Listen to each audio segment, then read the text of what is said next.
As always, we're talking about the situation at the front. In addition, we'll recall the latest negotiations between Ukrainian representatives and the White House administration. What agreements were reached, what common ground was found, this episode is about that. And besides, today it's important to know the following. Christmas under Russian attack. The occupying army shelled several regions of Ukraine, primarily trying to target civilian and energy infrastructure. We will talk about the consequences. A brief moment of whistling, a sudden flash, and then utter nothing more. Only utter devastation and complete destruction are left. Clearing Kupiansk of Russians. The armed forces of Ukraine are driving out the enemy by cutting off their logistics. What is the situation at the front, and where are the fiercest battles taking place? Find out in our report. Kupiansk is a symbol of this failure, this fake of Putin, and yet another failed PR stunt. The Kremlin is stalling negotiations, rejecting peace initiatives from the US and Europe. How will Moscow try to appease the United States in order to avoid new sanctions and not be blamed for derailing the negotiations? On Christmas night, Russian army strikes once again targeted civilian and energy infrastructure in Ukraine. Thousands of consumers were left without power in the Chernihiv, Sumy, Dnipro and Kharkiv regions. The Odesa region was also affected. There, as a result of Russian shelling, one person was killed. 2 more were injured, according to the State Emergency Service. The enemy targeted port and industrial infrastructure. A fire broke out after the attack. Warehouse, production and administrative buildings were damaged. All fires have been extinguished. On Christmas, the Russian army shelled the central part of Kherson. A market where civilians were present came under fire. There are dead and wounded. Infrastructure has been damaged. More on the latest cynical strike by the Russian army in the following report. During the day on December 25th, Russian artillery opened fire on the central part of Kherson. The city market was targeted. It is known that one person was killed. He was a 47-year-old security guard. He was at his workplace at the time of the strike. 2 civilians were also wounded. The shelling was adjusted by Russian drones. Despite the threat of repeated strikes, rescuers extinguished the fire. The fire destroyed market stalls and pavilions.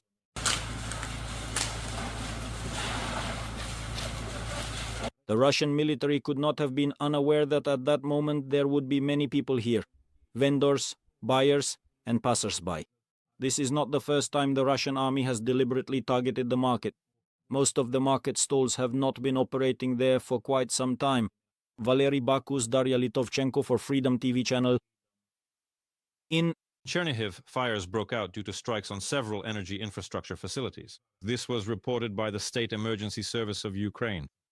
According to preliminary information, there are no casualties there. Meanwhile, in Chernihiv, a Russian drone struck a residential apartment building. 1 person was killed and 8 others were injured. Heating stations have been set up for the affected residents. Of the apartments, according to local authorities, temporary accommodation is also being prepared for those left homeless. a total of 145 apartments were damaged. 2 of them were completely destroyed. 8 people were injured. One of the victims is in serious condition. Another is in moderate condition. Debris removal operations are ongoing.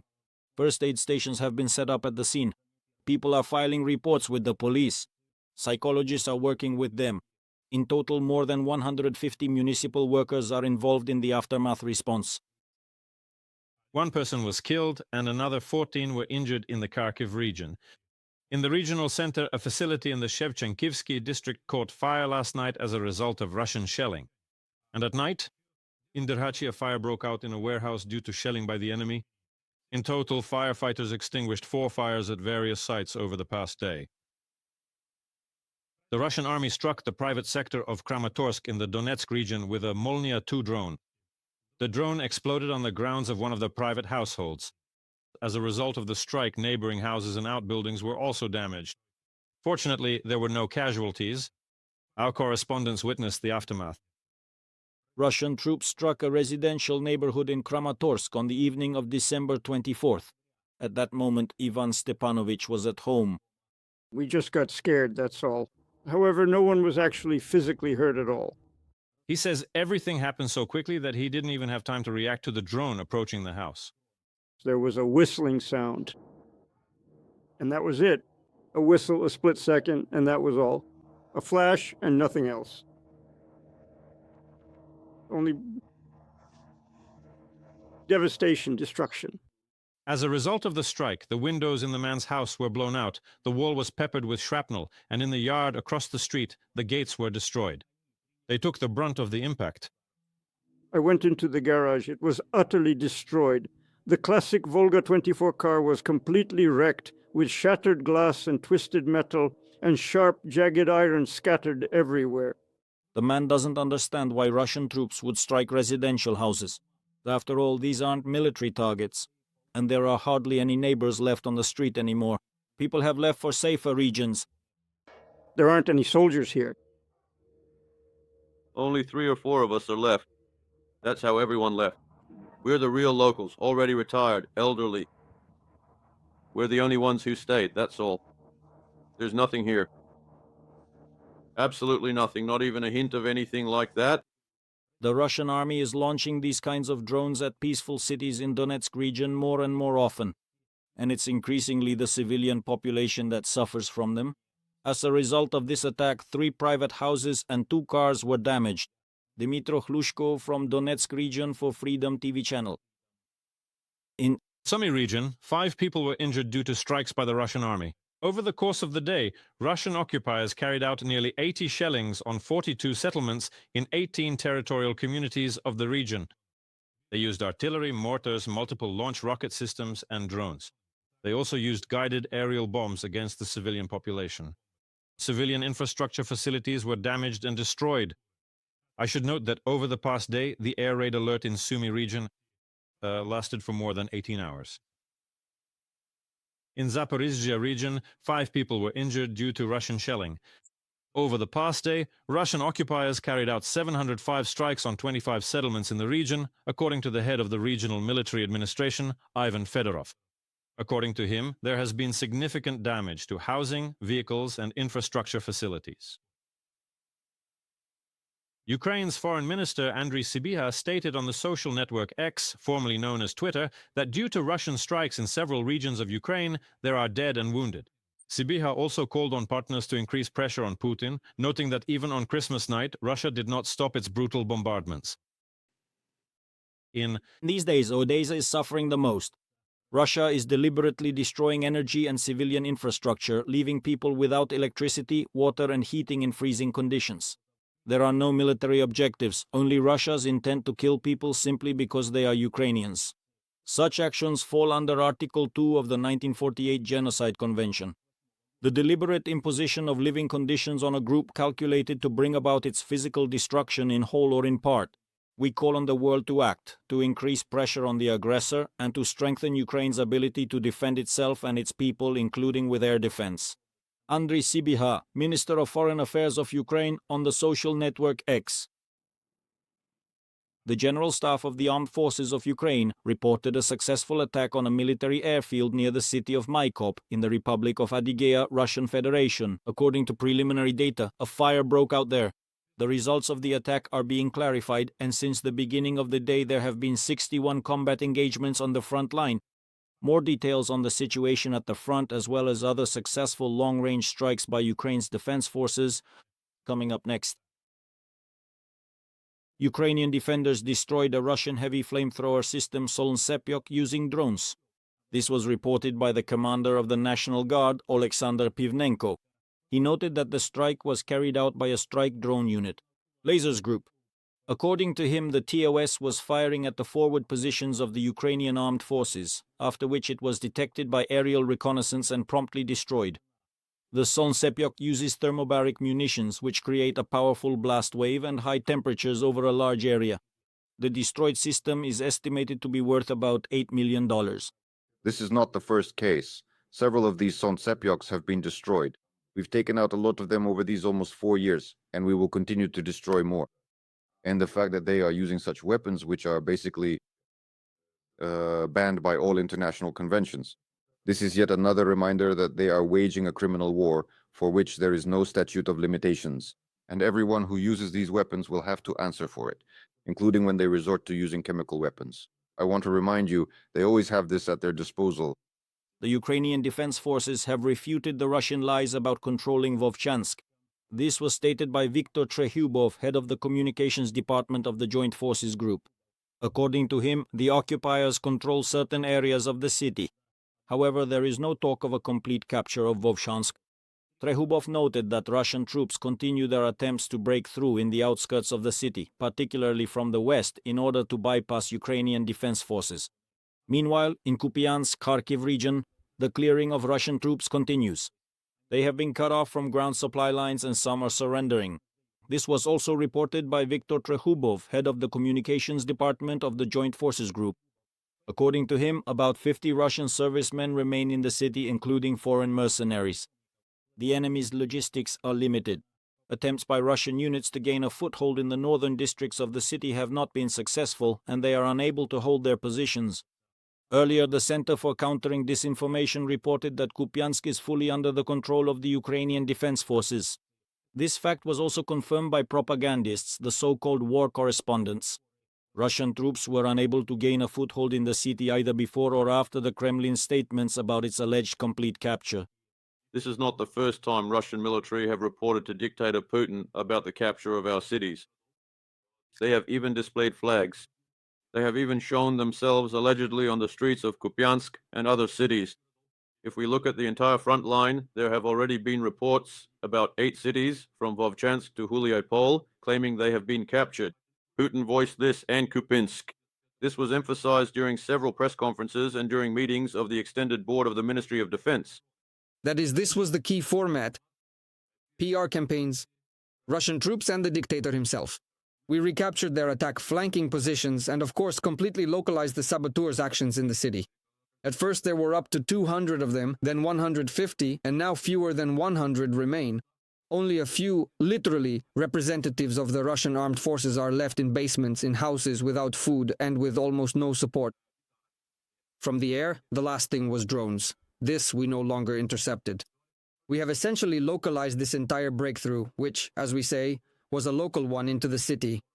Kupiansk is a symbol of this failure, Putin's fake, and an unsuccessful one at that. Once again, just PR. In the Konstantinivka direction, Russian occupiers tried to advance near the settlements of Sherbinivka, Pleshevka, and towards Sofiivka. In the Pokrovsky direction, throughout the day, the Russians attempted to advance towards Ukrainian positions near the settlements of Rodinsky, Kotlin, Udakhne, Molodetsky, Mirnorod, and towards Novopavlivka. And in the Oleksandrivka direction, the enemy attacked in the areas of the settlements of Rybne, Krasnohorske, Zeleny High, and towards Iskra. In the Zaporizhzhia direction, operators of the Ronin unmanned systems targeted 2 important units of the Russian air defense system. Ukrainian defenders destroyed a radar station with precise strikes and also hit a Tor M2 air defense missile system. The SSU carried out strikes on 2 facilities in Russia's oil and gas sector, resulting in fires and technological disruptions. Drones from the Alpha Special Operations Center struck the Temryok seaport in the Krasnodar region, where 2 oil product storage tanks caught fire, covering a total area of about 2,000 square meters. Later, a strike was also carried out on the Orenburg gas processing plant, one of the largest gas chemical complexes in the world, which processes nearly 40 billion cubic meters of gas per year. After the fire broke out, operations at the gas purification unit were suspended. The General Staff of the Armed Forces of Ukraine also reported that Ukrainian Air Force units carried out a successful strike with Storm Shadow cruise missiles on the Novoshakhtinsk oil products plant in the Rostov region. Numerous explosions have been recorded. The extent of the damage is currently being fully clarified and understood. For them, this critically means they can only operate on the fly, which implies a constant state of improvisation and immediate reaction, entirely without strategic reserves of any kind, and completely without the crucial, timely supply directly for deploying essential equipment in critical offensive operations and numerous other vital tasks, including the fundamental act of delivering sustenance, food, and various other necessary provisions and so on. So all of this works in our favor. And over the past day, Ukraine's defense forces have eliminated 860 Russian occupiers.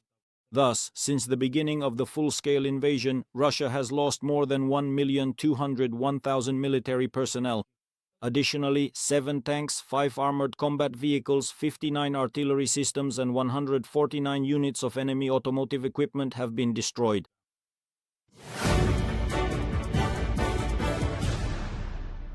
President Volodymyr Zelensky discussed the details of work on the peace plan project for Ukraine with the special representative of the US President Steve Witkoff and advisor Jared Kushner. According to the Ukrainian leader, the process is ongoing around the clock to bring closer the end of Russia's war against Ukraine, and some documents regarding the peace agreement have already been prepared. Zelensky noted that there are also ideas that could work for the common result and lasting peace. Today, we spent almost an hour talking with representatives of the President of the United States, speaking with Steve Witkoff and Jared Kushner. And it was truly a good conversation. There were many details, some good ideas, and we discussed them. We have some new ideas on how to bring real peace closer, and this concerns formats, meetings, and of course timing. Some documents are already prepared. I see that they are almost completely ready. Some documents are ready. Of course, there is still work to be done on sensitive issues. But together with the American team, we understand how to make all of this happen. The coming weeks may also be intense. Thank you, America. And thank you to everyone who continues to put pressure on Russia so that they fully understand 100% that prolonging the war will have severe consequences for them, for Russia. A resolution to Russia's war against Ukraine and the achievement of a lasting peace is possible within the next 90 days. At least that's the statement made by the US ambassador to NATO, Matthew Whitaker. He added that the administration of US President Donald Trump intends to put pressure on both Ukraine and Russia. According to Whitaker, Washington continues to work on the peace process and aims to bring it to a successful conclusion in the near future. The president of Kazakhstan, Trump, I think, is coming from the position that the killings must stop. It's senseless. This has been going on for 4 years already. No one is gaining any strategic advantage. Both the death and destruction simply have to end. Matthew Whitaker, US ambassador to NATO, in an interview with Fox News. Meanwhile, the Kremlin has already rejected the draft peace plan. Well, at least that's what Bloomberg reports, citing a source close to the Russian leadership. According to the agency, Moscow intends to seek changes to this document. At the same time, the 20 points announced the day before are still being considered by Russia as a kind of starting point for further negotiations. However, they complain that the peace framework does not include a number of provisions that the Russians consider fundamental. In particular, the Kremlin wants greater restrictions on the armed forces of Ukraine. I should note that the special representative of the Russian President, Kirill Dmitriev, has already reported to Putin on the results of his negotiations in Miami and Moscow. In the near future, they have formed their further position and will continue contacts with Washington. And Putin, even in the early years of his rule, in the early 2000s, did not hide his plans regarding Ukraine. The US National Security Archive has published the transcripts of conversations between former US President George W. Bush and the Russian dictator Putin from 2001 to 2008. According to the documents, even back then the Kremlin's Führer stated that supposedly Ukraine's accession to NATO would create a field of conflict between Russia and the United States, leading to long-term confrontation. But he also insisted that Ukraine was allegedly an artificially created state, formed from the territories of neighboring countries. In addition to this, according to Putin, a third of Ukraine's population supposedly consists of so-called Russians. And the next round of negotiations by the coalition seeking security guarantees for Ukraine will begin in January 2026. This was announced on the social network X, formerly known as Twitter, by French President Emmanuel Macron. The day before, he had a conversation with NATO Secretary General Mark Rutte. The main topic was the development of the coalition of the Willings initiatives and strengthening Ukraine's defense capabilities. Starting in January, we will continue our work in Paris, work that was begun within this framework to provide Ukraine with reliable security guarantees, which is a prerequisite for a lasting and durable peace. Emmanuel Macron, President of France, on the social network X.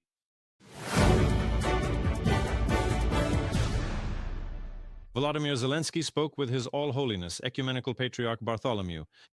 The President of Ukraine stated that even on Christmas, Russia continued to attack Ukrainian cities, while the head of the Ukrainian state was speaking with Bartholomew. Doctors provided assistance to the wounded in Chernihiv after a Russian drone struck a residential building. Zelensky thanked the Patriarch for his stance and support. Even on Christmas Eve and Christmas night, the Russian army did not stop its brutal strikes against Ukraine, against our energy infrastructure, against our people. In many of our cities and villages, power outage schedules are in effect. A very accurate assessment of all this was voiced during our conversation. Unfortunately, we are dealing with barbarians who, in reality, do not even believe in God. This is exactly what Russia has become, and it is not even ashamed of it. On the contrary, their thirst for killing is something they, in Russia, try to make the foundation of national pride. Volodymyr Zelensky, President of Ukraine, on Telegram. Pope Leo XV, in his first Christmas address to thousands of believers in St. Peter's Square at the Vatican, called for peace in Ukraine. The Pope asked for the roar of weapons to cease and called for dialogue with the support of the international community. Let us pray together for the martyred people of Ukraine. May the roar of weapons fall silent, and may the parties involved, with the support and commitment of the international community, may they find the courage for sincere, direct and respectful dialogue. At Christmas, veterans of the Russian-Ukrainian War organized a nativity scene in the center of Lviv. The festive procession was held not only to follow tradition, but also to mark the return to peaceful life. More details in the following report.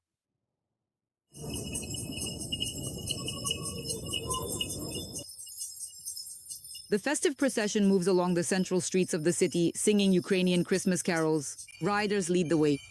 These are veterans who are undergoing rehabilitation and therapy. Behind them are participants of the nativity scene, both on foot and in wheelchairs. The Christmas nativity scene consists exclusively of Ukrainian defenders with amputations and prosthetics after severe injuries.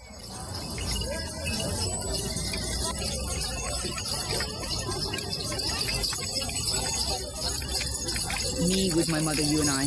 Ruslan, 3 years, one of the nativity participants, joined the army. He served since the summer of 2024, but was injured after just 2 months. His leg was amputated. He is currently undergoing rehabilitation at the Unbroken Center. He says that participating in the nativity scene is not just a tradition. For as long as I can remember, I have always taken part in nativity scenes. It's a shared joy. It's a really great initiative for the veterans themselves, to help them socialize, to bring them back into society, and so that society is not afraid to interact with them. Such measures are exactly what help achieve this. Among the riders leading the nativity scene is a fighter with the call sign Dret, and for him, this is also a form of therapy, part of his rehabilitation. After a severe injury, the man uses a bionic prosthetic arm, which allows him to confidently stay in the saddle and control the horse. Well, yes, especially with animals. I'm a guy from the countryside. I like being around animals, around horses, communicating with them. Horses are such interesting animals, and they also help in the rehabilitation process. They calm and relax you. I believe that in this way we show that the war in the country is ongoing, and by being wounded and in recovery, we can somehow draw society's attention to the war, to the problems of people with disabilities who need inclusivity. They prepared for the nativity play for several months. They based it on the classic script of the Christmas performance. And to be honest, the guys still insisted on having a classic nativity play to combine it all together. Because they said, we are fully aware that there is a war going on right now. We understand the sacrifices and the sadness that fills our lives. And even in such a difficult situation as the one we are in now, you still look at them and see that they radiate light. So you start looking for that light within yourself. During the nativity play, the participants also raised funds for the rehabilitation of their fellow soldiers. For veterans, this is another way to support each other and remain part of society. Not just as patients, but as active members of the city's public life. Yulia Bil, Vadim Dmitriev from Lviv for Freedom TV channel. A small piece of Ukraine sits atop the Christmas tree near the residence of the British Prime Minister on Downing Street in London. According to the British Embassy, the Christmas tree ornament, a firebird, was handmade in Ternopil, Ukraine. This character is a Ukrainian symbol of light, renewal, and the life-giving power of the sun. British diplomats added that in these dark times, the firebird has become a reminder of the resilience and strength of the Ukrainian people. And here's how Ukrainians in territories temporarily occupied by Russia are celebrating Christmas.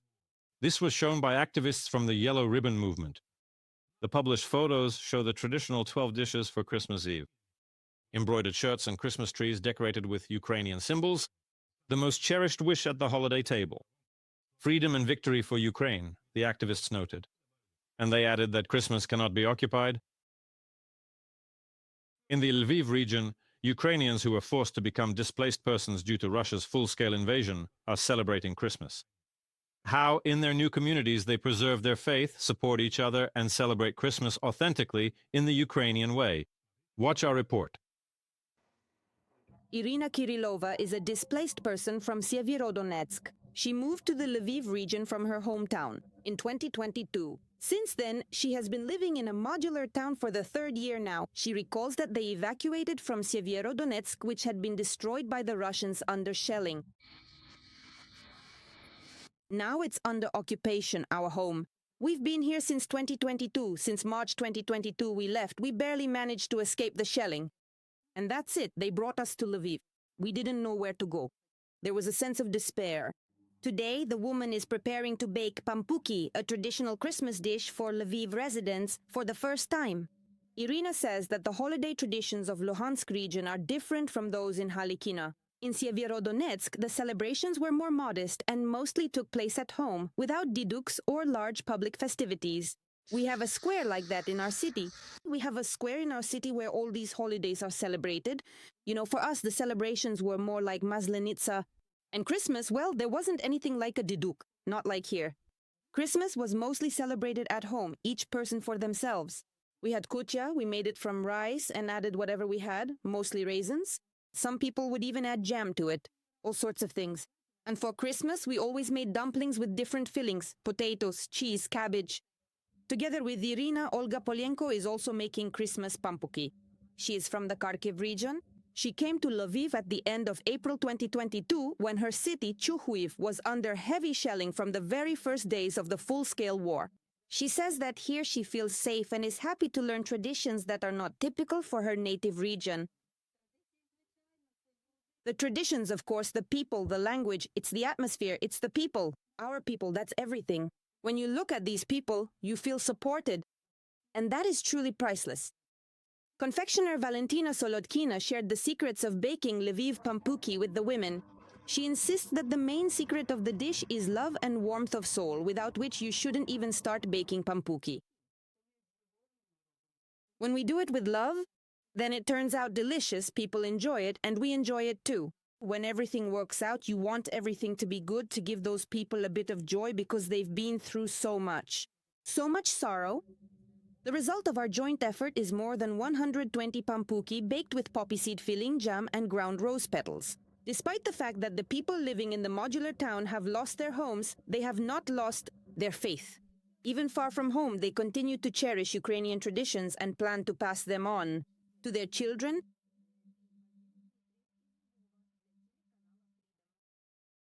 Well, that's all the news I have time to share with you for now, but stay tuned for more. The broadcast will be continued by my wonderful colleague Natalia Sopit, to whom I now hand over the floor.